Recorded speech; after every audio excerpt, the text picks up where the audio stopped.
আজকে তোমাদের সাথে জামাই ষষ্ঠীর ব্লগটা শেয়ার করছি। আর অনেক দিন হয়ে গেছে, কিন্তু যেহেতু ব্লগটা বানিয়েছিলাম ভাবলাম শেয়ার করাই যাক। তো এখানে দেখো জামাই ষষ্ঠীর জন্য কিন্তু অনেক রকমের মাছ আনা হয়েছিল, তো সব কিছুই বাবা এনেছিল। আর এখানে দেখো সব মাছগুলো কিন্তু সুন্দর করে লবণ আর হলুদ মাখিয়ে রাখা হয়েছে। আর তারপরে কিন্তু আমাদের বাড়ির জামাইও চলে এসেছে। জামাইবাবু অনেকটা লেট করে এসেছিলো, তার জন্য আমি একটু ডিমের পোচ বানিয়ে দিয়েছিলাম। আর এখানে এখন নন্তুকে স্নান করানো হবে, তো তার জন্য নন্তু এখন রেডি স্নান করার জন্য। তো ওকে এখন তেল মাখানো হবে, দিয়ে স্নান করানো হবে। আর আমাদের পুচকেটা কিন্তু স্নান করতে খুবই ভালোবাসে।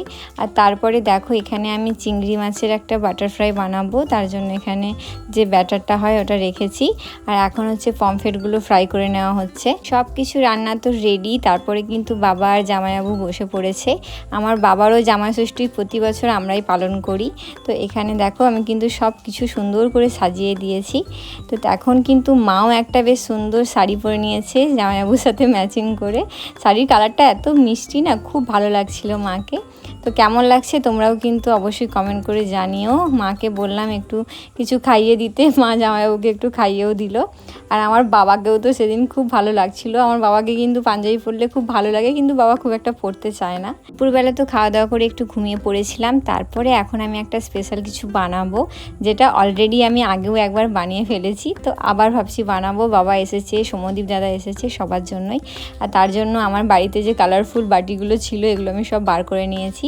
আর এটা কিন্তু আমার দিদিকে বিয়ের সময় আমার বান্ধবী দিয়েছিল দিশা, তো ভীষণ সুন্দর দেখতে। তো আমি কিন্তু এখন একটা সুন্দর ফ্রুট সাগা বানিয়েছি, দারুণ খেতে হয়, হেভি টেস্টি হয়। আমার তো খুব ভালো লাগে, আর এটা খুব হেলদিও।